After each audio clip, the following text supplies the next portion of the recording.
This is your ultimate stop for everything sports. The Golden State Media Concepts Sports Podcast. Should I say more? From the NFL, MLB, the NBA to MMA, it's all in here. The Golden State Media Concepts Sports Podcast.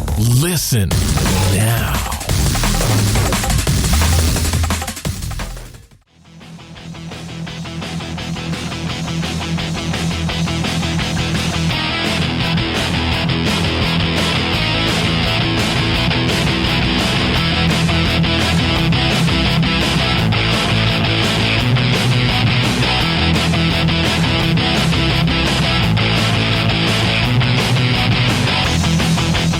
Hello, ladies and gentlemen, and welcome to the GSMC Sports Podcast.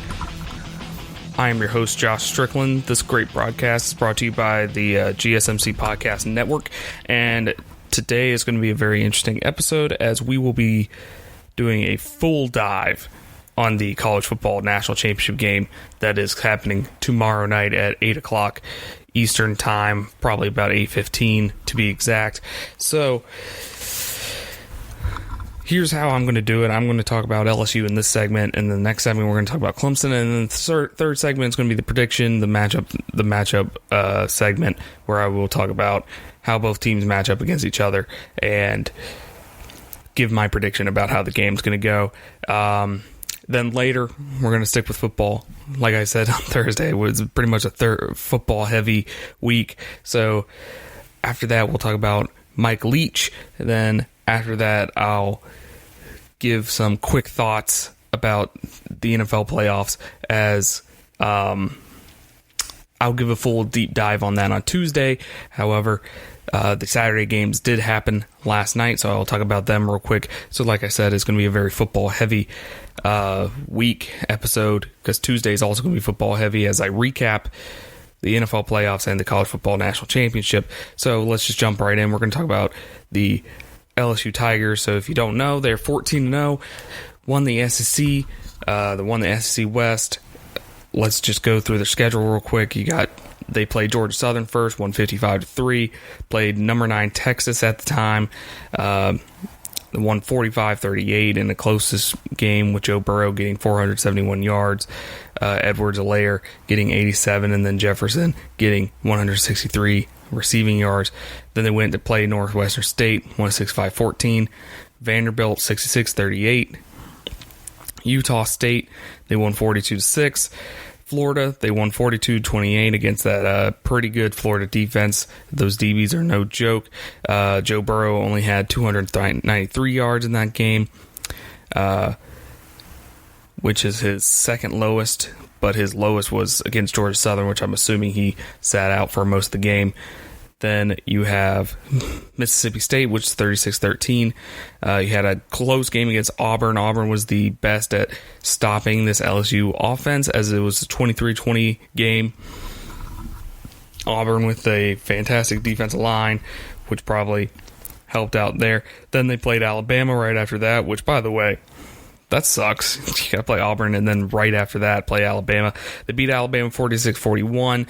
That was the game where Tua had an ankle surgery early, like about 2 weeks earlier, so everybody was wondering if Tua was going to be fine to play. So, I mean, they played with a very injured Tua and still lost 46-41. Joe Burrow with 393 yards. Jamar Chase with 140 yards receiving.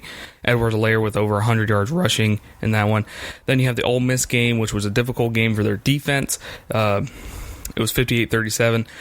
Joe Burrow with 489 yards passing. Edwards-Helaire with 172. Jamar Chase with 227 receiving yards, which is bonkers. But this game kind of showed, their defense kind of showed a weakness in the run game as Ole Miss kind of ran the ball all over them. It was a much closer game than the final score indicates. Then they went on to play stifling Arkansas team, which I think fired Chad Morris by then. So it was 56-20. Then they played Texas A&M, won 50-7. Then they went on into the SEC championship game against Georgia, and this was a highly touted matchup. No one thought going into it, I knew Georgia wasn't going to score points, but I knew that they had one of the best defenses in the country, and they got stomped 37-10. Joe Burrow with 349 yards in that one. Edwards-Helaire with 57. Jefferson with 115 receiving yards. Then, of course, you have the game against Oklahoma, which was 63-28. Joe Burrow with almost 500 passing yards, 493. Then you had Curry with 90 rushing yards, and then you had Jefferson with 227. Jefferson had like 4 touchdowns or something like that in that game. It was crazy. So yeah, that was their schedule going into this. They're 14-0, like I said. The big players, of course, you have Heisman Trophy winner, Peyton Manning, the Johnny Unitas winner, the won every single trophy there is to win, Joe Burrow. He's coming into this game with 5,208 passing yards on this season. Then you have the less talked about Edwards-Helaire. He's coming in with 1,300 rushing yards. And then receiving yards, it's a battle between Justin Jefferson and Jamar Chase, as Jamar Chase edges out Justin Jefferson at the moment with 1,559 receiving yards on less receptions, by the way. And then Justin Jefferson has 1,434 receiving yards. So those are the big name players on their offense. On their defense, they have Derek Stingley Jr. He has 6 interceptions. You got Jacob Phillips at linebacker with 105 tackles. And so LSU, their team statistics, so they get 48.9 points per game, which is, like I said, insane. They get about 397 yards per game in passing. They've only thrown a total of 7 interceptions throughout the whole year.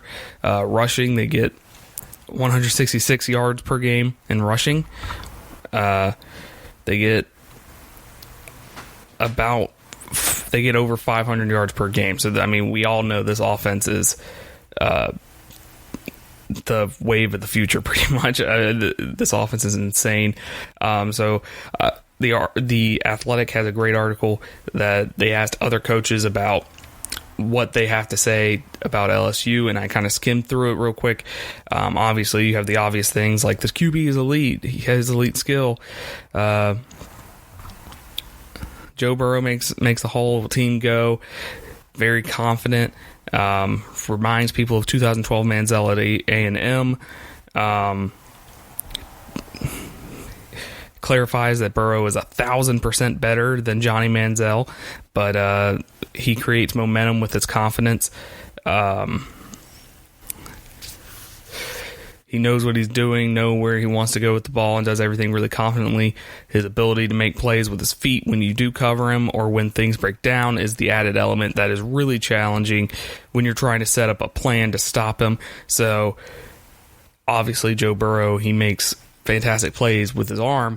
However, he is very good at extending plays. And here's one thing that Georgia and Oklahoma tried to do. They tried to do mostly 3-man rushes so they can have as many guys to cover the receivers as possible, but they didn't work because they couldn't get to the quarterback. The 3-man rushes just weren't working at all, and when they did, Joe Burrow just kind of scrambled out, rolled out, and found space, found another guy down the field. So he makes plays as much with his feet as with his arm.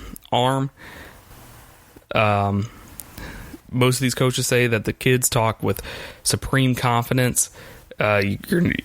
One coach said you're not going to stop him. You just got to hope to slow him down.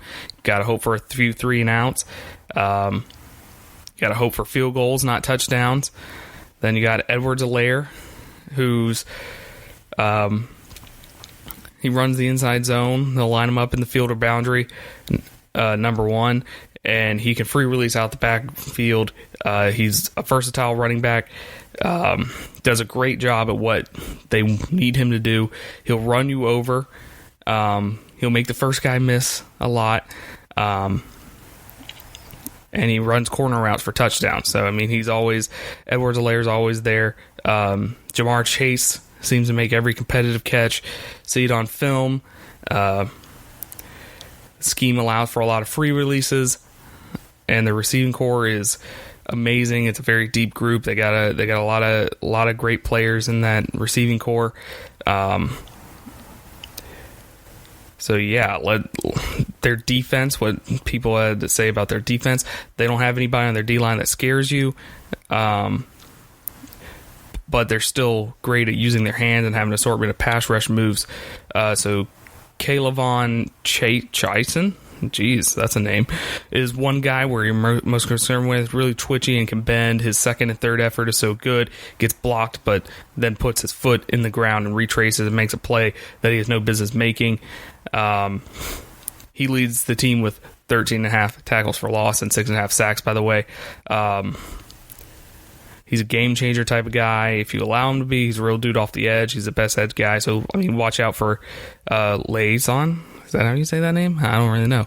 So watch out for him in the game. Shelvin, game wrecker at Florida. Huge space eater. Good job of holding their gaps. You can't run right at them, and they're so fast as a defense that they can run it down as you run wide. So I definitely do say that LSU's weakness is definitely more defense-oriented, but their defense still can hold up with the best of them. So we're going to take a quick break. When we get back, I will do pretty much the same thing except with Clemson, so stay tuned.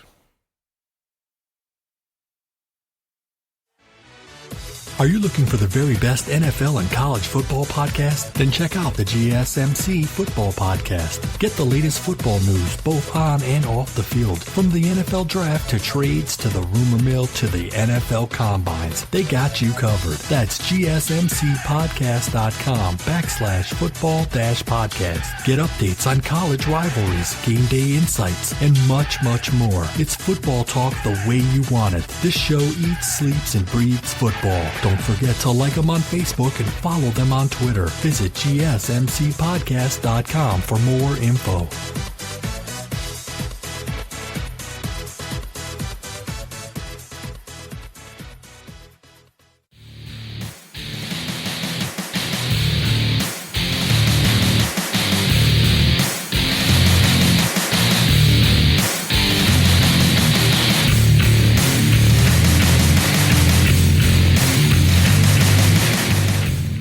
So let's move on to talk about the reigning, defending national champions, the Clemson Tigers, who are on a 29-game win streak, which is bonkers to me, seeing where they kind of came from just 10 years ago. 10 years ago, they had a losing record, by the way. They were 6-7, and now they're playing for their fourth national championship in 5 years, and on a 29-game win streak. They won 6 ACC championships in a row. And I understand it's the ACC, not the best competition, but it's still impressive because no other team has ever done that. Florida State's never done that. Georgia Tech never done that. Miami has never won an ACC championship, so there you have that. So it's still pretty good what they have accomplished so far, but we're going to jump into Clemson's schedule real quick. So they started out the year opening up for the ACC network against Georgia Tech, beating them 52-14. Trevor Lawrence only had 168 yards, but that's because he got taken out at the first half. Travis Etienne had 205 yards. T. Higgins had 98 yards receiving. Then they go on to play number 12 at the time, Texas A&M.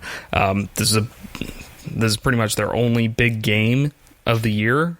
It was the only preseason ranked team that they played, and they won pretty handily. It was 24-3 for the entire game, and the Texas A&M scored with like 5 seconds left to make it 24-10 to end the game. But it was all Clemson the entire time. It was as close as a blowout as a 24-point lead can be. Then they move on to Syracuse, which Syracuse game for Clemson is always an interesting game because Syracuse plays them really tough. Not this time. Clemson won 41-6 with Trevor Lawrence getting 395 yards passing. Etienne gets 76 yards, and then T. Higgins got 150 yards receiving. Then they go on to play Charlotte, who played in their first bowl game this year in the Bahamas Bowl. Charlotte gets murdered 52-10. Then, fun fact, by the way, Trevor Lawrence only had 94 passing yards in this game. That's because he got taken out after the first quarter. So, move on to the big game that everybody talks about. It's the North Carolina game. They squeaked it out 21-20, played sloppy the whole game. North Carolina drives down the field, scores a touchdown towards the end of the game with like a minute 30 left, goes for 2 to try to tie it or try to take the lead. Does a speed option gets stuffed, and Clemson comes out with a 21-20 win over North Carolina.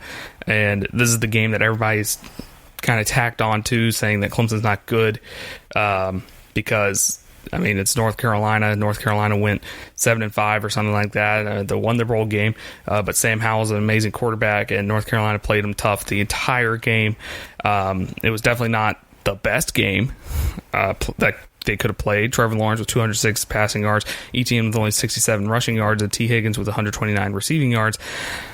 It was not the best game that Clemson could have played, but I mean, a win's a win. For most teams, this is a bad loss. Anybody can take a bad win over a bad loss.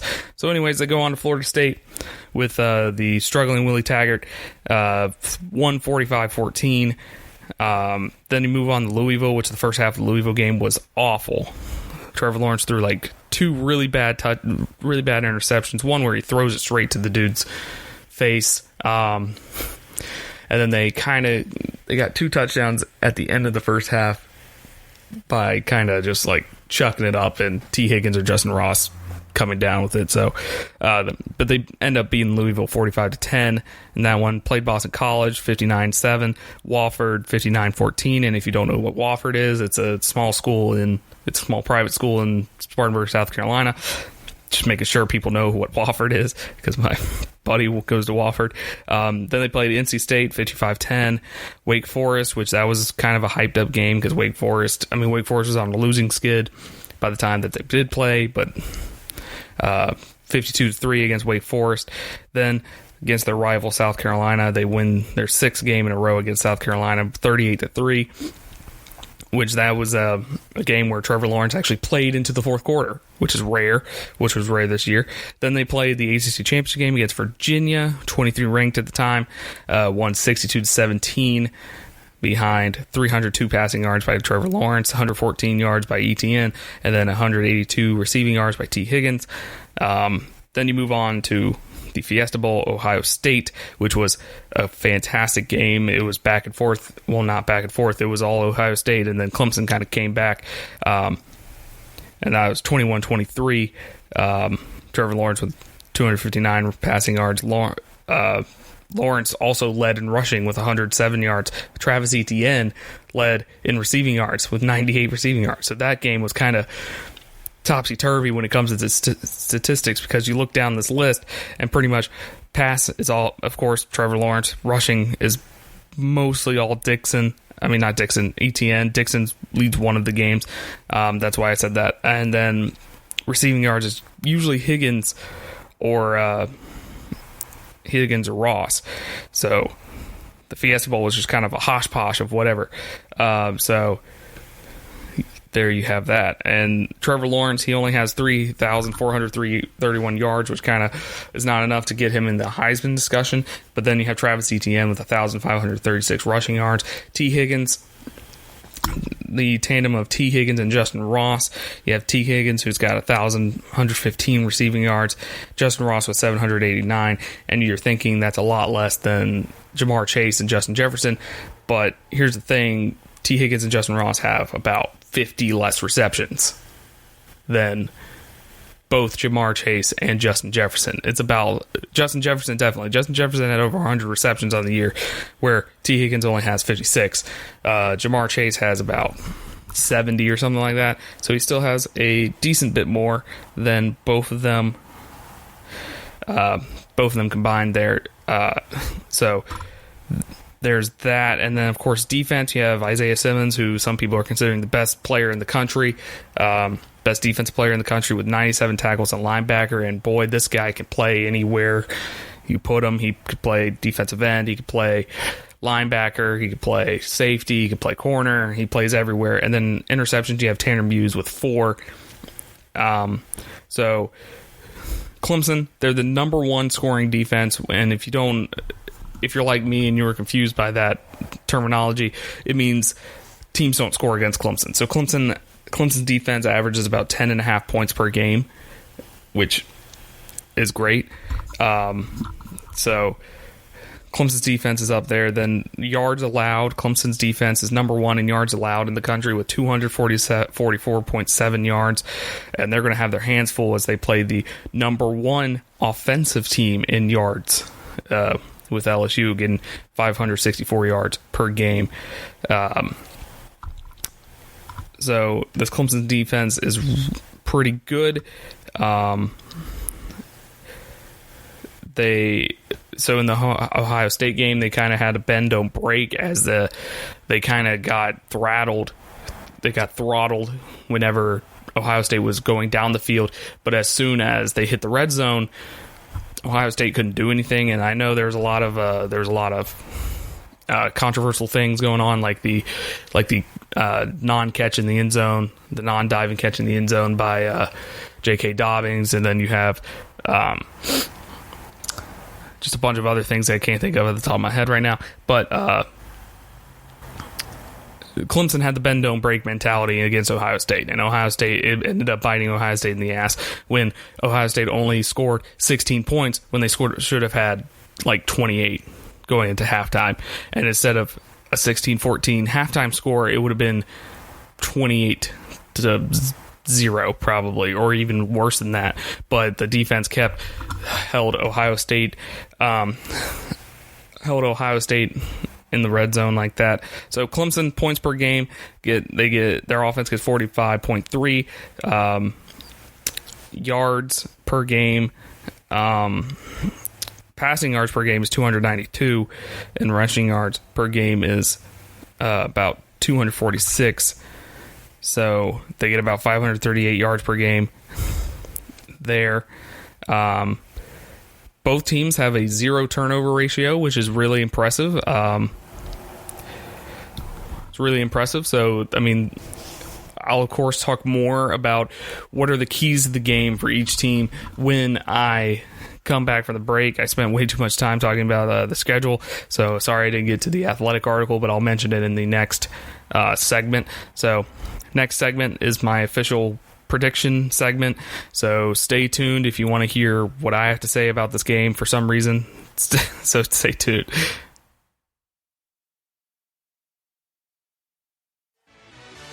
Check out the show that's built on the MMA. From the UFC to extreme cage fighting, they got the fights covered. Check out the GSMC MMA podcast. Get the latest news on past or upcoming fights. Join us as we talk to and about some of the biggest names in the MMA, past, present, and future. When it's the fight game, there's just one show to check out. GSMCpodcast.com/MMA-podcast. Don't forget to like them on Facebook and follow them on Twitter. Visit GSMCpodcast.com for more info.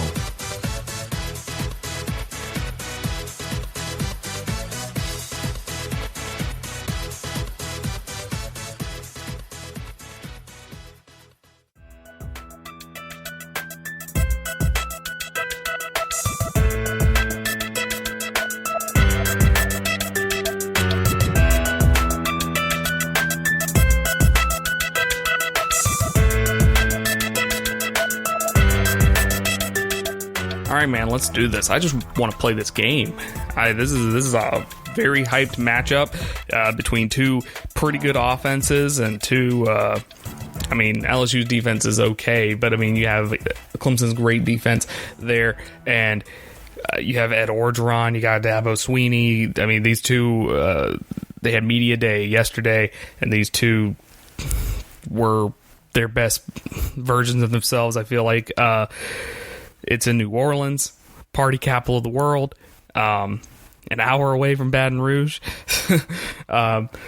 So a lot of people originally complained So Dabo Swinney yesterday at the media day, someone asked him, "It's like, does this feel like an away game to you?" And he said, "Of course it does. I mean, Baton Rouge is right down the road. We could just be playing in Baton Rouge. Might as well be playing in Baton Rouge." And I saw a lot of people on Twitter complain about that for some reason. They were saying, "Oh, Dabo's whining again. There he goes whining." And I mean, if you actually listen to the interview clip, he's not whining at all. He's just answering a question that was asked. He didn't bring it up. He didn't bring it up at all. Someone asked him about it. And secondly, is it wrong? I mean, it's in Baton Rouge. In case you don't know, Baton Rouge is like an hour and a half away. That's like if Clemson played the national championship in Greenville, South Carolina, or Atlanta, or Charlotte. Like, most of their fan base is going to be in there. Most of Clemson's fan base is in South Carolina, Georgia, North Carolina. Most of LSU's fan base is going to be in Baton Rouge or Louisiana in general. I've been told that Louisiana loves LSU. Like, if the Saints and LSU played at the exact same time, more people would be at the LSU game instead of the Saints game. That's what I've been told. So, I mean, New Orleans loves LSU. The whole state of Louisiana loves LSU. So this game obviously is going to be like 80-20 LSU. I feel like this is definitely going to be a road game. I mean, if you don't agree, then I don't really know what to tell you, because that's how it's going to be. And also you add into the fact that Clemson fans aren't that rich. I mean, there are some rich Clemson fans, but some Clemson fans are, I mean, like I said, this is the 4th national championship in 5 years. This is the 15th playoff game or something like that. That's an exaggeration. It's probably like their 10th or 11th or whatever.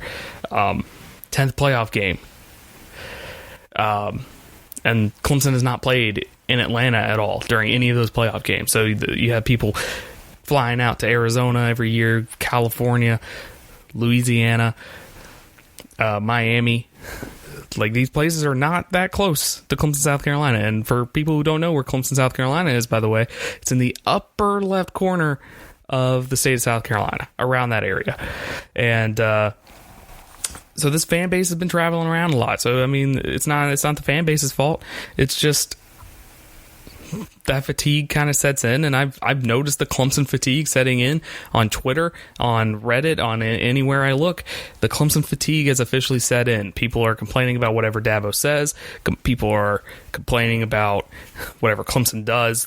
They're looking for reasons to mark Clemson out.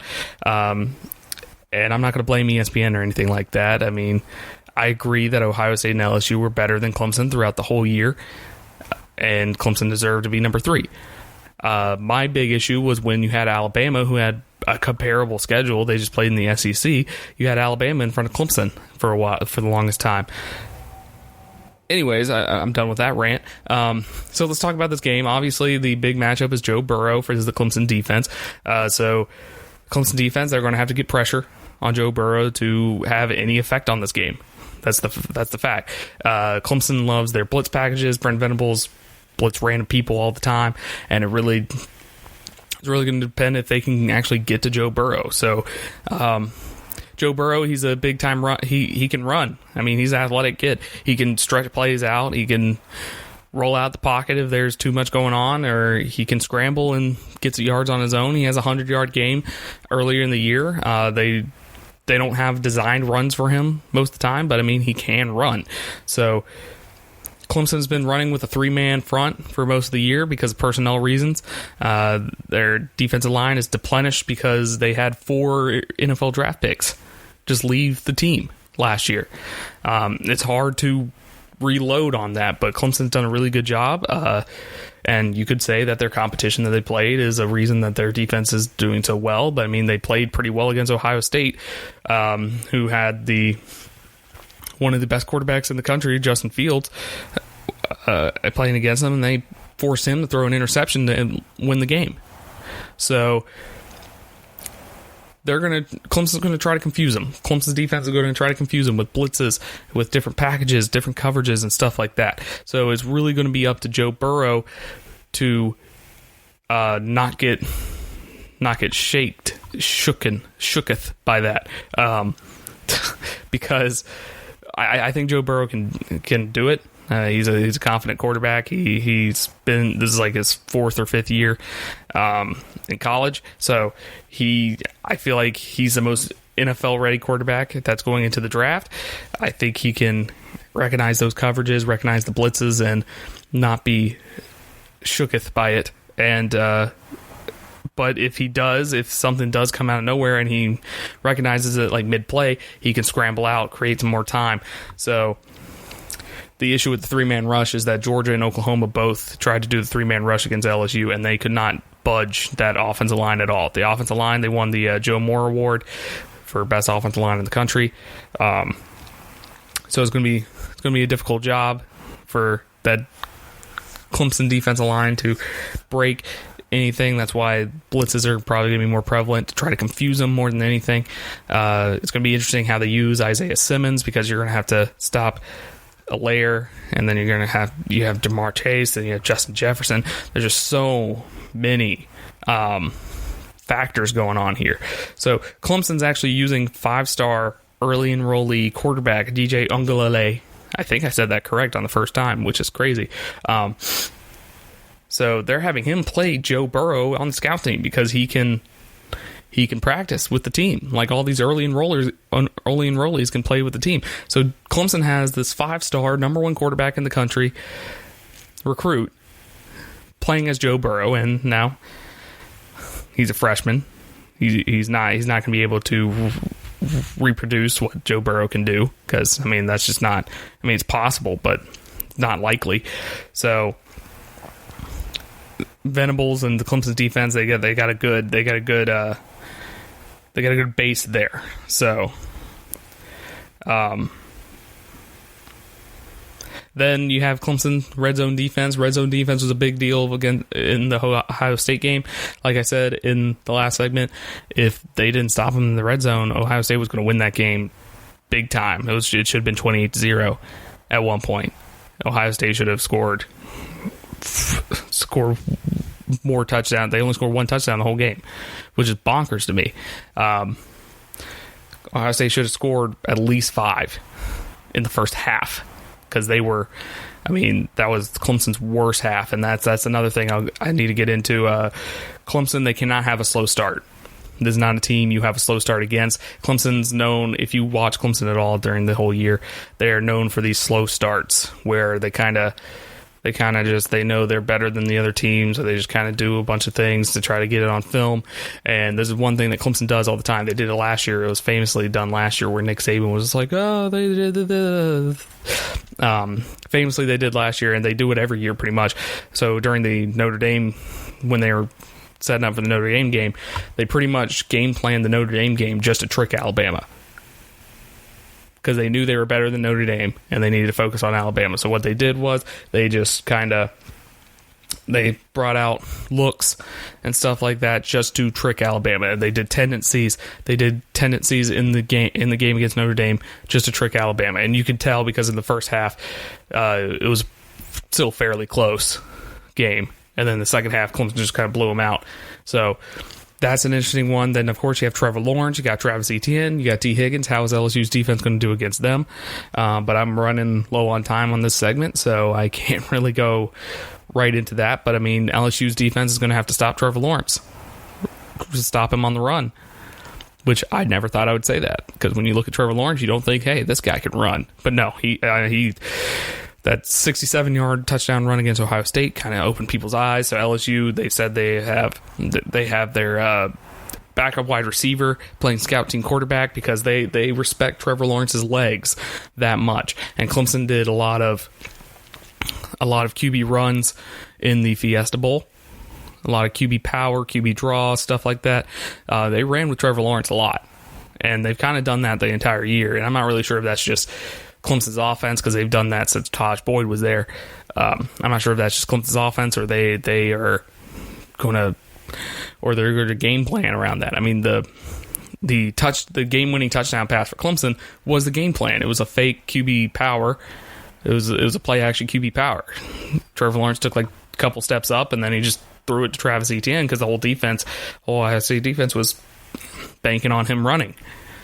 So, I mean, it could be a situation like that. I mean, I'd assume LSU also prepared for that. But this is going to be a high-scoring game. It's going to be 45-42. Something like that. I don't know who's going to win, going to be honest with you. I'm kind of leaning towards LSU probably winning this game. Because, once again, if Clemson starts out slow again, it's a wrap. Because you're not going to hold LSU to 16 points on 3-4 red zone trips or something like that. That's not happening. I mean, that red zone defense is great. Brent Venables does a great job. But if LSU gets to the red zone, they're scoring touchdowns. So it's going to be interesting. I mean, it's going to be an interesting matchup. I'm excited.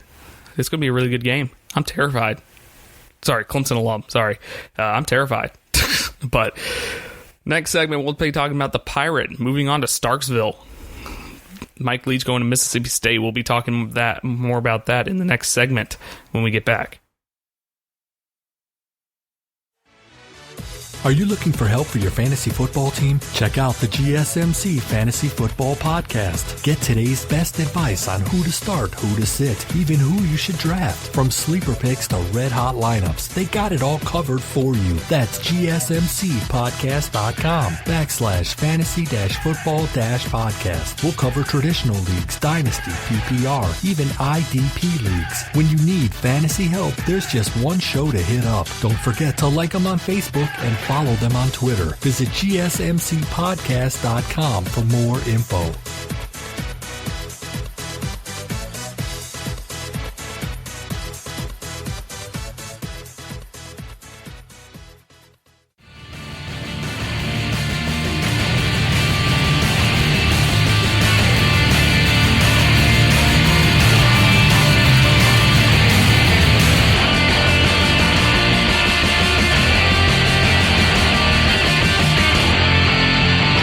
So Starksville, Mississippi is about to start swinging their sword as it is official. Mike Leach has accepted the head coaching job at Mississippi State about a week or two after Joe Moore got the boot.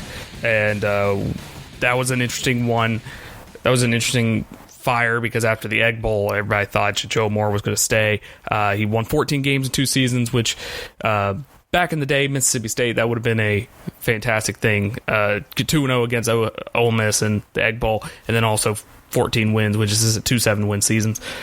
People in Starksville would have loved that 10 years ago, but Dan Mullen kind of raised the expectations there.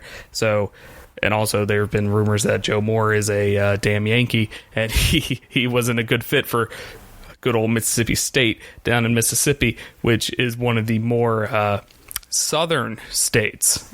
So I bring that up. They had a culture problem with Joe Moore, apparently. And I bring that up, and then they bring in Mike Leach. So why is Mike Leach a better fit than Joe Moore? That I cannot tell you. I cannot tell you that at all. Mike Leach, he coached at Valdosta State, D2 college in Georgia. Then he coached at Kentucky with Hal Mumm. At Kentucky, he was the offensive coordinator at Kentucky, so he ran the air raid in Kentucky, and they actually had a pretty good offense. They had a pretty good year. Then Hal Mumm went to Oklahoma, and Mike Leach followed him. So Mike Leach was at Oklahoma, and then Mike Leach went to Oklahoma because Bob Stoops hired him. Hal Mumm stayed at Kentucky, and then Mike Leach took the Texas Tech job, and then after he got ousted at Texas Tech, he went to Washington State and took the Washington State job, and now we're here. About 9 years later, he's back in the SEC. He's back with Mississippi State. So, who is Mike Leach? If you don't know who Mike Leach is, then I highly advise you to follow him. Not on Twitter, just follow him in general. Just have his name tagged or something like that, because his press conferences are always amazing. He always goes on random rants about random things. I'm sure the first Egg Bowl press conference is going to be amazing. He's probably going to go off about ostrich eggs. He's probably going to go off about dinosaur eggs. He's probably going to go off about just random eggs. And that's completely justified because it's Mike Leach. I read Mike Leach's book. It's a great book. It's called Swing Your Sword. It's a great book. It's about his tenure at Texas Tech. It's about his career up to his tenure at Texas Tech, and it was very interesting. Someone pointed this out. Someone at The Athletic pointed it out. I think it was Bruce Feldman, because he helped write the book. The first chapter is literally called "The Consequences of Peeing on a Dog," because Mike Leach, when he was younger, there was a dog that kept peeing on his stuff. So like Mike Leach would go like camping outside in the front yard or something like that, and anytime he had to go inside to get something, a neighborhood dog would come up and like just pee on his stuff. So he got tired of it, so he decided to assert his dominance. So he peed on the dog, which is a thing that Mike Leach has done. That is a true story. It's in his book. And now he's coaching at Mississippi State after Ole Miss hired Lane Kiffin. After Ole Miss fired their last head coach, Matt Luke, because a guy pretended to pee like a dog. So, small world. Coincidental, I guess. So if you don't know, Mike Leach, he runs the air raid. He's pretty much one of the major innovators of the air raid offense. He's ran the air raid everywhere he goes. So like I said, he coached at Texas Tech. So Texas Tech, before Leach became the head coach, they had a .540 winning percentage, and then after Leach became the coach, they had a .661 winning percentage when going 84-43. And if you don't remember Mike Leach at Texas Tech in the mid-2000s, he led them to a huge upset over Texas one year. Texas Tech was always in the top 25, and he got ousted there from some stupid stuff that happened. It's all laid out in the book. I don't really want to go into it, but I will, I guess. So one player was the son of Craig James, who was ESPN anchor at the time, and he just had a bad attitude. One day he showed up with a concussion or whatever. He showed up in like jeans and sunglasses, and Mike Leach was just like, "What's wrong with him?" to the head trainer, and the head trainer is like, says he's got a concussion, says the sun hurts his eyes or whatever. And so Mike Leach was just like, "Okay, just go put him in a room then. Like, get him out, get him inside. Like, if light bothers him that much, then get him out of here." So the trainer brings him into some room, and there's like an electrical closet or something, and the trainer specifically says, and of course this is all from Mike Leach's book, so it's a little biased. This is not the full story, but I tend to believe this part of the story rather than the actual story that happened. So the head trainer told him, it's like, "Hey, don't go in that electrical closet, whatever, just stay in this room."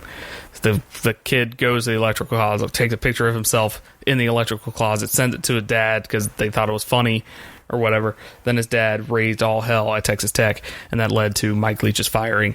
And Texas Tech hasn't been that good since. And Mike Leach went on to Washington State, and Washington State had a .494 winning percentage without Leach and a .539 winning percentage with him. Went 55-47. 2 years ago, they had 10-win season. Very close to winning the conference. Very close to beating Washington. That was the one thing Mike Leach couldn't do at Washington State. He couldn't beat Washington. He couldn't win the Apple Cup. So he's going from the Apple Cup to the Egg Bowl. He just continues with these great sounding names. But one thing that Mike Leach is very good at, and I'm not sure if this is just this is a personality quirk, or it just so happens to end up like this. He always wins at these small ho-dunk towns that the only thing going on is college football. So Texas Tech, Lubbock, Texas. Never been there, but I've heard it's the middle of nowhere. And in Texas, that's a lot of nowhere. Washington State, Pullman, middle of nowhere. It's on the border of Idaho. It's nothing but farmland, middle of nowhere. Now you're going to Starkville. Starkville is a little closer. It's a little closer to things, but it's still in the middle of nowhere. And I can't really talk. Like I said, I'm a Clemson alum. Clemson's in the middle of nowhere. So I can't really talk. But so yeah, he's taking over for Joe Moorhead. Joe Moorhead's the former Penn State offensive coordinator. Like I said, he won 14 games there in 2 years. Went 2-0 against Ole Miss. And here's the here's the most interesting part here. So Mike Leach entering the SEC, especially the SEC West.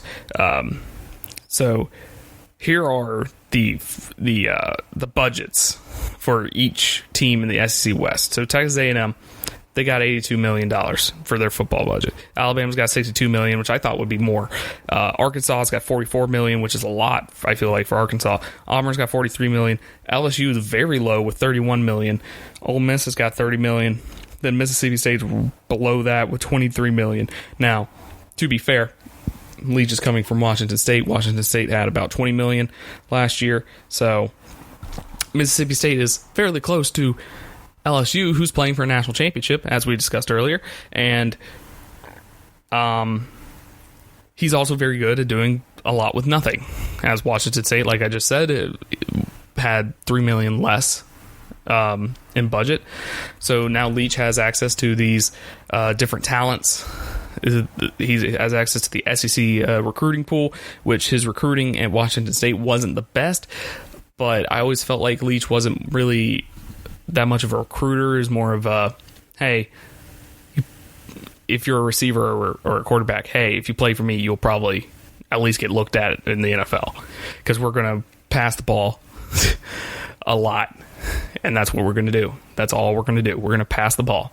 And it's going to be interesting to me, because you have Mike Leach, annual matchups, Mike Leach versus Nick Saban. It might not be interesting at first, but I think in a couple years that could be a interesting matchup. Mike Leach versus Ed Orgeron, which those press conferences would be hilarious. And then of course Mike Leach, the Egg Bowl, Mike Leach versus Lane Kiffin. All of a sudden, the Egg Bowl became one of the most watched rivalries in the world, which it already kind of was, because random crap happened in the Egg Bowl every year. Like this past year, like I said, dude peed like a dog to lose the game to get a personal foul and back the point after back, and they missed the point after, which led to a Mississippi State win instead of an overtime game. So the Egg Bowl's already crazy, and now you're adding in Lane Kiffin and Mike Leach. I'm excited. It's going to be crazy. So next segment, I'm going to be talking about why it's not Lamar Jackson's fault that the Ravens lost, and I'm going to specifically talk about Lamar Jackson, and I'll give more of a recap of the Baltimore Ravens Tennessee Titans game Tuesday, so stay tuned.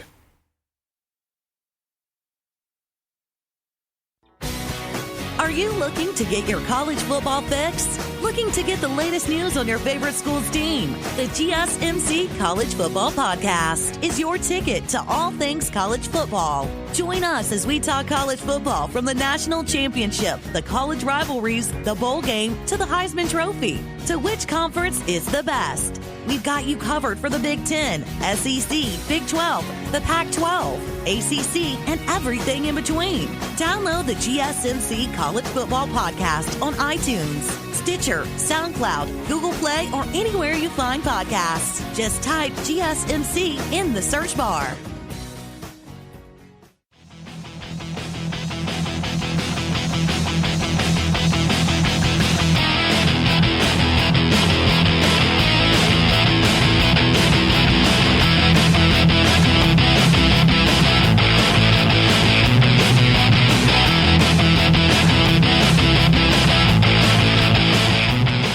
I can't even describe the amount of disappointment that happened last night. I didn't even watch most of the game. I was hanging out with my girlfriend and didn't even watch I didn't watch the game. I just kept up with it on Twitter, and it just seemed disappointing. So if you don't know what I'm talking about the Baltimore Ravens versus Tennessee Titans. Tennessee Titans coming off a win that made them America's team in the playoffs. They beat the Patriots. They knocked off the Patriots. They knocked off Tom Brady. They probably ended the dynasty. You know, the Tennessee Titans, man, they're the best team for non-fans, people that don't have a bone in the ring right now. I just combined like 5 different idioms, but anyways, so Tennessee Titans, the average fan probably cheering for the Tennessee Titans at this point, because they beat the Patriots. Nobody likes the Patriots. So now they're playing the Baltimore Ravens, and if you listen to my show on Thursday, I predicted Baltimore to just thrash them. Like, it's not even going to be close. I just feel like Tennessee, they had a great game against the Patriots, but Ryan Tannehill only threw like 70 yards or something like that. And then, of course, I mean, they still had a close game against the Patriots with Tom Brady slowly but surely dying. But of course, Derrick Henry had a fantastic game against the Patriots. He got like over 200 rushing yards, which is insane for a playoff game. And I mean, the Titans didn't score that much against the Patriots. So now they're going into the Ravens. They're facing this high-powered offense. They're facing Mark Ingram. They're facing Lamar Jackson, the probable MVP, Lamar Jackson. And they're facing this Ravens defense, who's a pretty good defense. So, I mean, I don't expect anything different to happen here. And then, of course, the most unlikely thing happened. You have the Titans blowing out the Ravens, which is crazy to me. So I said I was going to give a full recap of the game, so on Tuesday. So I'm not going to dwell too much on the actual game itself. I'm going to dwell on Lamar Jackson specifically, because I've seen a lot of people on Twitter. A lot of people are dogging Lamar Jackson. It's mostly people that don't like Lamar Jackson already for whatever reason. I'm not really sure what Lamar Jackson did to people, to be honest. He's a good player. He's electric. He gets people interested in the game. Like, I mean, he's fun to watch. I don't see why, if you're not a Steelers, Browns, or Bengals fan, why do you hate Lamar Jackson? I don't understand. So I saw a lot of people on Twitter say that Lamar Jackson's 0-2 in playoff games, which you can't really count last year. Last year, it wasn't really Lamar's team, and I mean, he still played well in the playoff game last year, so you can't really blame him for last year's performance. And then this year they went 14-2 and they got a first round bye, and people are saying Lamar Jackson's 0-2 in the playoffs. You know who's not 0-2? Baker Mayfield.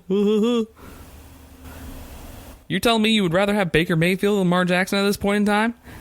You'd rather have Baker Mayfield, who's going to fight fans in the stands, than Lamar Jackson, who's just chilling? Lamar Jackson's just chilling and running for 100 yards and passing for 300? No, nobody in their right mind would choose Baker Mayfield over Lamar Jackson. Sorry, Browns fans. Like, that's just the fact. And like, and if you will, then either you're seeing something that I'm not, or it says a whole lot about you. and about your football knowledge, to be honest. Because nothing I've seen of Baker Mayfield has proven to me that he's better than Lamar Jackson. Now, of course, Lamar Jackson, this could be just a one-off fad, and next year he can come in and just absolutely suck. I mean, technically this was his sophomore year, but I mean, this is his first full year as the quarterback, and next year is technically his sophomore slump or whatever, and sophomore slump's a real thing. Baker Mayfield's realizing that at the moment. But I mean, I think Lamar Jackson's a little more versatile to be in a slump, to be honest. So let's get into the stats here. So the game, it was 28-12. Tennessee, they were up 14-6 going into halftime. Then they scored 14 in the third quarter, and then the Ravens got a touchdown with 11 minutes left, and I assume they went for 2-point conversion and didn't get it, and then that was pretty much the end of the game right there. So that's the score. It was 28-12. Ryan Tannehill had, once again, under 100 passing yards. And it is miraculous that they keep winning with Ryan Tannehill going 7 for 14 with 88 yards, but he had 2 touchdowns. That's bonkers to me. But like I said, this is mostly about Lamar Jackson. I'll go into all the other factors that happened after I watched the game, and I'll go over that on Tuesday. So, Lamar Jackson, first off, he passed the ball 59 times, which I don't fully understand why you're passing the ball 59 times with Lamar Jackson. He's a great passer. I mean, well, I wouldn't say great. He's a good passer. He's not elite. He's not great or anything, but I mean, he can pass the ball. He's accurate. He's confident in the pocket. I mean, he can make plays happen. So Lamar Jackson went 31 for 59 passing, 365 passing yards, which is by all accounts, pretty good. Threw one touchdown, which they only got one touchdown the whole game, so that makes sense. And then 2 interceptions. He threw 2 interceptions, and these 2 interceptions were kind of probably detrimental to the team. Like I said, I haven't watched the game. They're just quick reactions. But then you get into the rushing. Lamar Jackson had 143 rushing yards and 20 carries. So I just want to know, at what point is this Lamar Jackson's fault? I mean, yeah, you could point to the 2 interceptions, which were pretty bad. But, I mean, at the end of the day, they were 14-6 going into halftime. They had 530 yards. Now, of course, these interceptions, like I said, haven't watched the game yet, so take everything I say with a grain of salt. I honestly don't know what happened. Obviously, these interceptions could be in the red zone. And like I said, on Tuesday, I will correct anything I say, to be honest. These are just first take reactions, looking at the box score, looking at what Lamar Jackson did, and then seeing the reactions on Twitter of everybody talking trash about Lamar Jackson. So my opinion is not technically valid because I haven't watched the game. But at the end of the day, Lamar Jackson put on a fantastic season, an MVP caliber season. He's probably going to win the MVP. He just turned 23, which makes me feel terrible because I just turned 23, and I'm not winning the MVP of the NFL. And he never gave up, from what I've seen from the box score. I mean, he never gave up. He never gave up. He tried leading his team to this improbable comeback, because when you're down 28-6, that's kind of improbable. You're down 22. Technically, you could still come back. It's technically still a 3-score game, but it's just improbable. And the fact of the matter, they scored a touchdown with 11 minutes left. You can score 2 more touchdowns. You can. If they got that 2-point conversion, you're down 14. Even if they didn't, they're down 16. Still two possession. You got to make 2-point conversions when you score touchdowns. But yeah, they scored that touchdown with 11 minutes left or something like that. 11 minutes left in the fourth quarter, and so yeah, I mean, it took some trickeration. I mean, Tennessee threw the whole kitchen sink at them. They had Derrick Henry throwing a pass to Corey Davis, which scored a touchdown. Derrick Henry had another hellacious performance, and it's going to be very interesting. The Titans are in the AFC Championship game, which honestly, now that the Patriots out, the AFC just went full bonkers on us, full on crazy, because we have the Tennessee Titans in the freaking AFC Championship game, and the winner of the Houston-Kansas City game is going to play Tennessee at home. So there's a chance that the Houston Texans somehow get a home playoff game, somehow host the AFC Championship game, which I bet you the people at Houston are probably very confused about that. And I'm not talking about the fans. I'm talking about like the NRG Stadium. I'm talking about the Houston Texans home field. They're probably like, should we start preparing now? Or should we wait until after our game's over to not jinx it? But it would be a Texans-Tennessee Titans AFC Championship game would probably be the most interesting thing and the most bonkers thing to end off this year, because it's been a pretty crazy year. And then you have a chance at Green Bay or Seattle playing San Francisco in the NFC Championship, and then you have the chance of the 49ers just absolutely decimating the Titans and or the Texans. And I'm going to be honest with you, I do not want to see the Titans in the Super Bowl. I'll change that. I like it when teams that I don't expect to be in the championship game make the championship game. However, the Tennessee Titans are the least interesting team in this whole playoffs. No offense to them, just the fact that Ryan Tannehill threw for under 100 yards in 2 games in a row. 3 games in a row, actually, or something like that. And Derrick Henry's a fantastic. But at the end of the day, people like passing more than rushing. But so when we get back, I will be talking about visiting team locker rooms, as Mike Leach made an interesting comment in his introductory press conference about the Mississippi State old visiting locker room. So when we get back, I have some expertise on visiting locker rooms, and I'll give you my quick rankings of all the ones I've been to. So we'll be right back. Check out the show built around the women of MMA. From the UFC, Invicta FC, Bellator, and one championship. We got the fights covered. It's the Golden State Media Concepts Women's MMA Podcast. The latest news of upcoming fights, discussions of previous matches. Join us as we talk to and about the biggest names in women's mixed martial arts. Past, present, and future. When it's the women's fight game, you know where to listen to. The Golden State Media Concepts Women's MMA Podcast.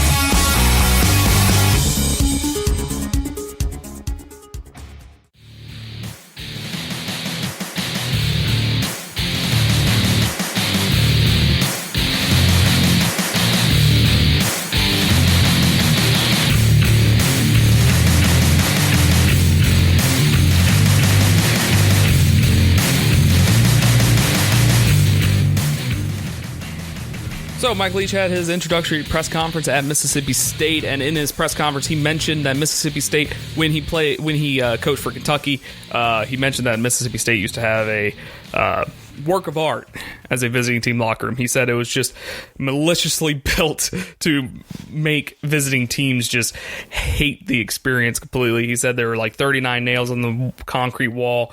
There were 2 toilets. The toilets didn't have toilet seats or anything like that, toilet seat covers or anything like that. And he just went on to talk about that. And I just loved it because I have some experience with visiting team locker.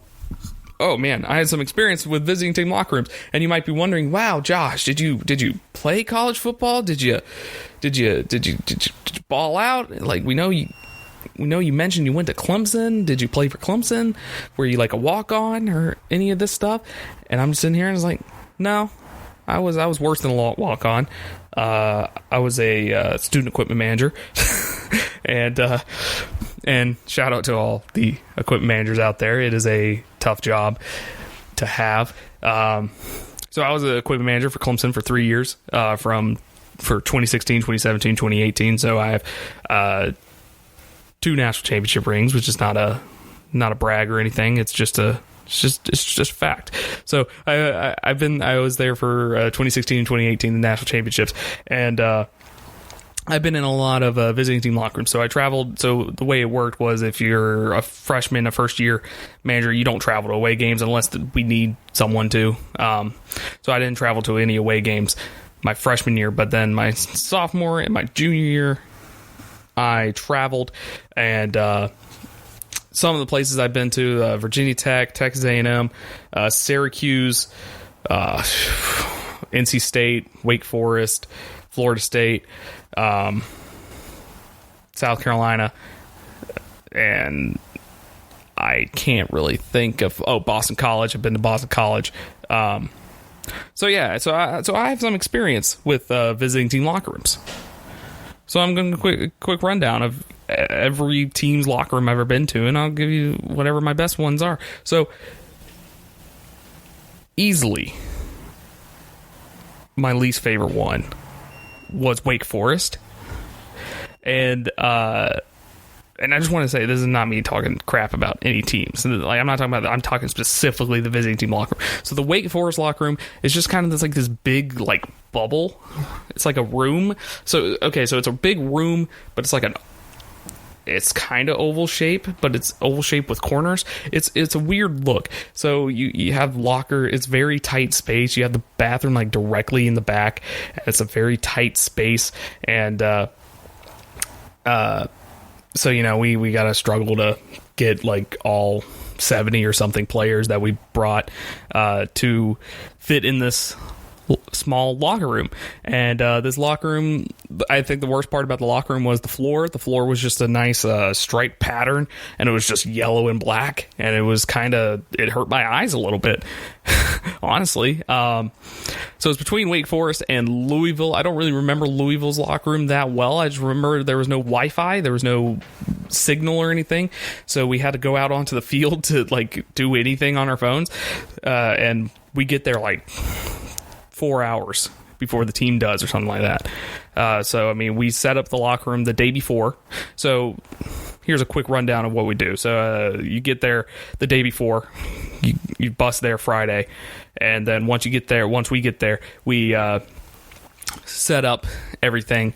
We set up the locker room. We put all the jerseys out, all the pants out, helmets, shoulder pads, stuff like that, and make it look all pretty. So the players who don't care what it looks like, you know, appreciate it a little bit, appreciate the piece of art that we did, but they don't appreciate it ever. So we would set all that up, and then after we set that up, we go to the hotel. We go to the hotel we're staying at, and then we just go out. We go get something to eat, have a great time wherever we're at, and then the next day we get there like 5 hours before the game starts. Team doesn't show up until 2 hours before the game starts, so we're just there for 3 hours. We do some final touch-ups of some things that don't matter, and then we just have like 2 hours. We have 2 whole hours, and it sucks when you play a noon game because there is no football to watch. Because my favorite thing about night games was that I could just watch football. I can watch football while we wait. But anyways, so next worst is Louisville.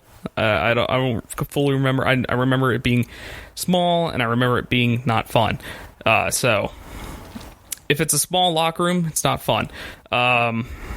After that, I would go NC State. NC State, it was super small, and all the lockers were like wooden. Like they didn't even bother like putting in like nice looking lockers or anything, like, or metal lockers. Because Clemson's visiting team locker room, I actually think Clemson's visiting team locker room is probably, if on this ranking list I give right now, it's probably going to be like 3 or 4. It's really not that bad. It's nice, it's spacious. I mean, it's got metal lockers. It's got a whiteboard, which most teams don't have for some reason. But anyways, yeah, so NC State had a terrible one. Wooden lockers, very small. They had like sections in the middle that were not fun. And when the whole team is in there, it's just there's no room to walk around. So don't like NC State's. So then we move on to, what would I say is next? Georgia Tech. This is no longer a ranking. I'm going to be honest. I'm just rattling off what I remember. So Georgia Tech, their visiting team locker room is actually their part of their weight room. It's like the part that they do, like, because Georgia Tech, there's not a lot of space because they're in Atlanta, so there's not a lot of space in there. So they got to make do with whatever they have. But the visiting team locker room is actually like part of their weight room. So like what they do is, the Friday before a game, they turn it into a locker room. So, and it's where they do like all their agility workouts. Like you can see, like there's a ladder painted on the ground. There's dots everywhere. You see like where the weightlifting equipment is, like using ropes and stuff. So it's part of their weight room. And then there's a door through. There's like a training room door in the middle. And then if you look through the training room, the door on the other side of the training room, it's one of those doors, like the little rectangular window in the middle. If you look through there, there's a weight room, and they're working out while we're just messing around, putting loops on lockers. And if you don't know what a loop is it has like their shorts, their girdle, jersey, stuff like that. It's we have game loops and we have practice loops. So the game loops, we try to get everyone to turn their stuff in so we can be more efficient. And it's specifically stuff that players want for games. So like armbands, legs, sleeves, or whatever, headbands, whatever the players want, whatever. So we have them on a loop, and we put them on a loop because we just throw them into the laundry, to the washing machine. And then once it comes out dried, we just look at the number and it's like, okay, it's that guy's. So, that's how we did that. So next up, Syracuse. I hate the Carrier Dome with a burning passion. So the Carrier Dome, if you don't know what the Carrier Dome is, it's like built with air or whatever. Like it's a dome, but it's not like a hard structure. It's literally like inflated. So it's an inflated dome. So anytime you open the doors to get out or to come into the Carrier Dome, a huge gust of wind just come out of the door. So that's my least favorite part of Syracuse. The locker room was fine. It's just anytime you open the door, just these huge gust of wind. And when you're moving trunks in, moving stuff in and out, it's not fun when you have a huge gust of wind just hitting you in the face every time you leave. And we had to keep the doors closed every time, so we had to open the doors again when we had to go out and do stuff like that. Like, we had to keep the doors closed all the time, because if you leave them open, then the freaking dome starts deflating.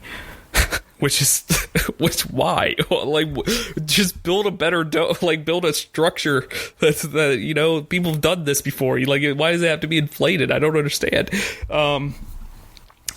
My favorites, Virginia Tech. We went to Virginia Tech, Blacksburg. Lane Stadium's fantastic.